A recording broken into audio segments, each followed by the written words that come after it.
বিজ্ঞানের আসর। একটি ভবনের নিরাপত্তা রক্ষার কাজে ব্যবহার হয় অনেক প্রযুক্তি। আগুন থেকে রক্ষা করতে ফায়ার ডিটেক্টর, স্মোক ডিটেক্টর, চুরি থেকে রক্ষা করতে মোশন সেন্সর ইত্যাদি কত আয়োজন। এবারে শব্দকেও শনাক্ত করার কথা ভাবুন তো, কেমন হবে? পৃথিবীর চুম্বকীয় ক্ষেত্র মাপার চেষ্টা গত 100 বছরে বিভিন্নভাবেই করেছে মানুষ। সমুদ্রের স্রোতের গতিবিধি জানা, বেতার যোগাযোগের ক্ষেত্রে বিভিন্ন বাধা পেরোতে, এমন আরো অনেক কাজেই লাগানো সম্ভব একে। তো এই চুম্বকীয় ক্ষেত্র মাপার কাজে নতুন কি প্রযুক্তি ব্যবহার হবে, শুনবো সে বিষয়ে। আর বিজ্ঞানের আসরে আপনাদের সঙ্গ দেব আমি রাসেল মাহমুদ। শুরু করা যাক তাহলে।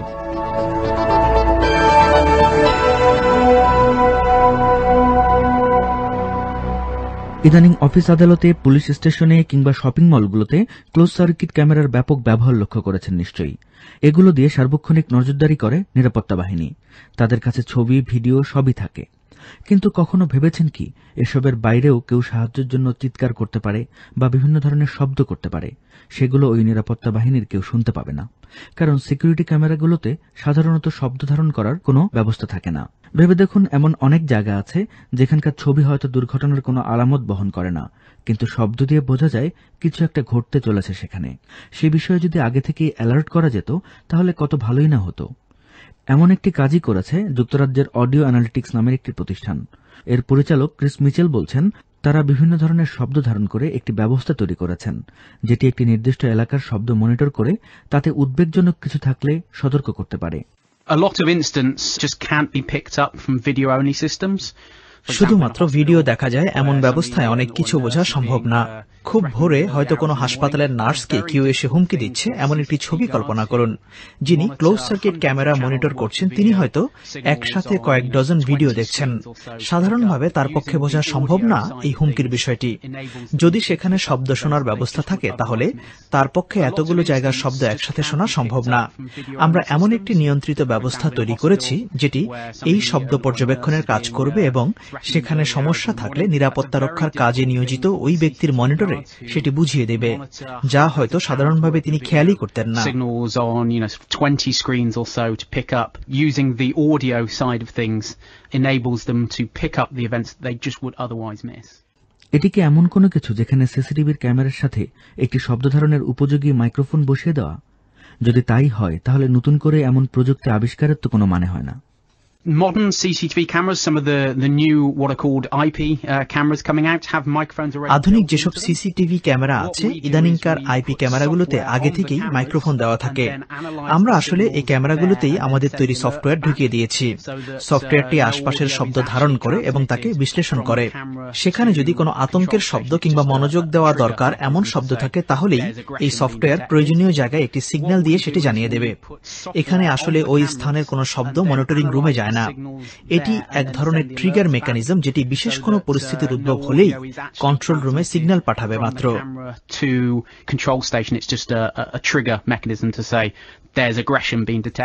এখানে আসলে নিরাপত্তার দায়িত্বে নিয়োজিত ব্যক্তিরা শব্দ শুনতে পাবেন না। শুধুমাত্র কোনো শব্দ যদি মনোযোগ দেওয়ার মতো হয় তাহলেই তাদের দৃষ্টি আকর্ষণ করা হবে ওই বিশেষ ক্যামেরায় নজর দেওয়ার জন্য।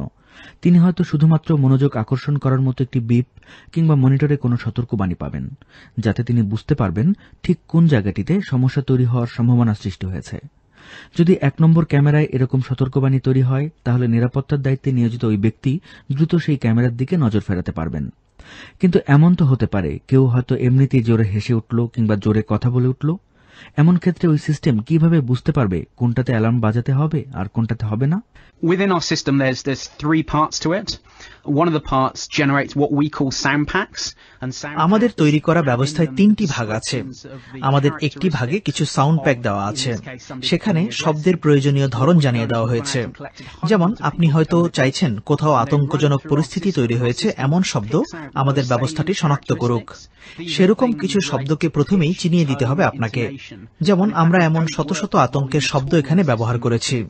সেখান থেকে সেই সব শব্দের বিভিন্ন চরিত্রকে বুঝে নিয়েছে আমাদের সফটওয়্যার। সেই শব্দের ধরন কেমন, তাদের মানুষের গলার স্বর কেমন ছিল, তা কতটা তীক্ষ্ণ ছিল ইত্যাদি। আমরা এখানে শব্দ কতটা জোরে হয়েছে তা নিয়ে চিন্তা করিনি, কারণ অনেক কারণেই শব্দের জোর কম বেশি হতে পারে। পুরো ব্যবস্থা তৈরি করতে আমরা অনেক ধরনের সাউন্ড প্যাক ব্যবহার করেছি, যেমন বিভিন্ন গাড়ির অ্যালার্মের শব্দ, কারো হুমকির সুর, গুলির শব্দ ইত্যাদি। এছাড়াও যে কারো চাহিদা মোতাবেক আরও শব্দ সেখানে সংযোজন করা যেতে পারে। সেরকম ভালো শব্দ ভাণ্ডার পেলে এই ব্যবস্থা সেখান থেকেও শিখে নিতে পারে কোনো সমস্যা ছাড়াই।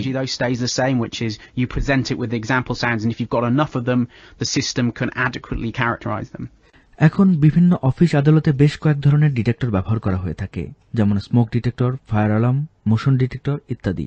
অচিরেই হয়তো এসব ডিটেক্টরের সাথে সাউন্ড ডিটেক্টর ও নিরাপত্তা রক্ষার কাজে জায়গা করে নেবে, যেখানে সাধারণ শব্দের বাইরে বিশেষ কোনো ধরনের শব্দ তৈরি হলেই সতর্ক সংকেত বেজে উঠবে। সেটি হতে পারে সাহায্য চেয়ে কোনো মানুষের আর্তনাদ কিংবা কারো হুমকি। পৃথিবীর চুম্বকীয় ক্ষেত্রের কথা আমরা সবাই জানি। বলা যায় এটি আমাদের রক্ষা কবচ। এই চুম্বকীয় ক্ষেত্র না থাকলে আমাদের বায়ুমণ্ডল থেকে শুরু করে অনেক কিছুই থাকত না, এবং সূর্যের বিভিন্ন ধরনের রেডিয়েশনে আমাদের মৃত্যু ঘটত। অনেকদিন ধরেই বিজ্ঞানীরা চেষ্টা করছেন এই চুম্বকীয় ক্ষেত্রটিকে মাপার জন্য। এই ক্ষেত্রের একটি ম্যাপও তৈরি করার চেষ্টা করেছেন বিজ্ঞানীরা। তাদের ধারণা, এটি বুঝতে পারলে জানা যাবে কিভাবে এই চুম্বকীয় ক্ষেত্র কাজ করে। 100 বছর আগে তারা এই মাপার কাজটি করতে চেষ্টা করেছিলেন কাঠের তৈরি একটি জাহাজে করে, সেই সময়কার সবচেয়ে ভালো যন্ত্রপাতি ব্যবহার করে। আর এখন বিজ্ঞানীরা একই কাজই করতে চেষ্টা করছেন, আর এই কাজে ব্যবহার করা হচ্ছে জাহাজের বদলে স্যাটেলাইট। তবে 1910 সালে এই কাজটি যতটা কঠিন ছিল, এখন 2010 সালে এসেও কাজটি একই পরিমাণই শক্ত আছে। জার্মানির একটি শহরে এই স্যাটেলাইট নির্মাণের কাজটি চলছে। তারা সোয়ার্ম নামের 3টি স্যাটেলাইট তৈরির কাজ করছেন।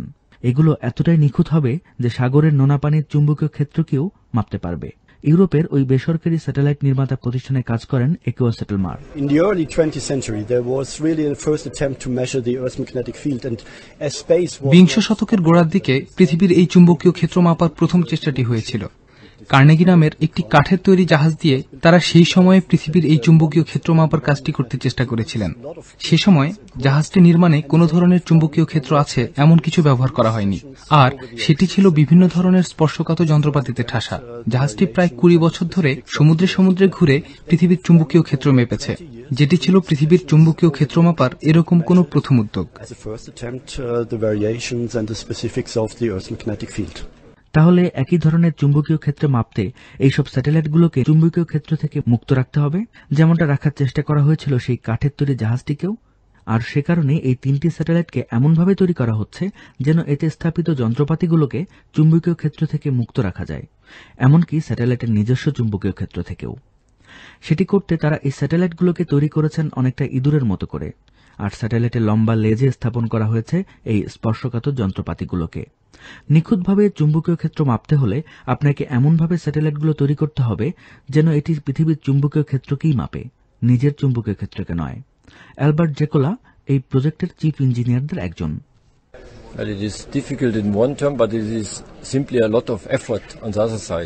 এটি প্রাথমিকভাবে শুনতে খুবই কঠিন মনে হলেও আসলে অনেক মানুষের সম্মিলিত চেষ্টাতেই এটি সম্ভব।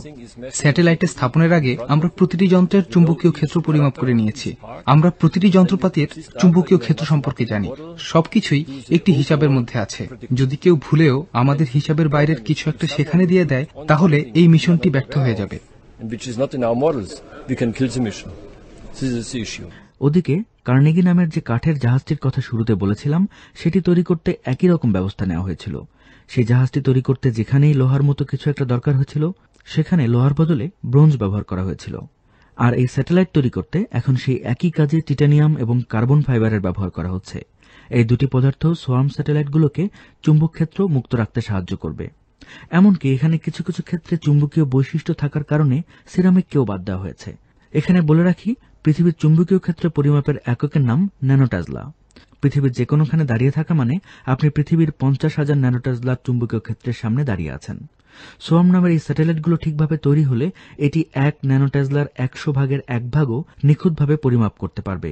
সমুদ্রের নোনা পানির চুম্বকীয় ক্ষেত্রের পরিমাপ করা হলে সেটি দাঁড়াবে 2 ন্যানোটেসলা। সোয়ার্ম প্রজেক্টের সাহায্যে বিভিন্ন জায়গায় সেটিও মাপতে চাইছেন বিজ্ঞানীরা। আর এই পুরো প্রজেক্টটি সফলভাবে শেষ হলে পৃথিবীর চুম্বকীয় ক্ষেত্র সম্পর্কে অনেক কিছু জানতে পারবেন বিজ্ঞানীরা, যেমন পৃথিবীর ভূতাত্ত্বিক বর্তমান অবস্থা এবং তার অতীত জানা যাবে, কোথায় কিভাবে কোন ধরনের খনিজ উপাদান জায়গা করে নিয়েছে। একই সাথে আবহাওয়া মণ্ডলে বিভিন্ন ধরনের আয়নের অবস্থান এবং পৃথিবীর যোগাযোগ ব্যবস্থার উপরে তার প্রভাব এবং সমুদ্র স্রোতের উপর পৃথিবীর চুম্বক ক্ষেত্রের কিভাবে প্রভাব ফেলে ইত্যাদি নানা বিষয় জানা সম্ভব হবে। এদিকে আমাদের সময় ফুরিয়ে এসেছে। আজকের মতো শেষ করছি বিজ্ঞানের আসর। আগামী অনুষ্ঠানে আপনাদের সঙ্গ পাবো আশা করি। ধন্যবাদ সবাইকে।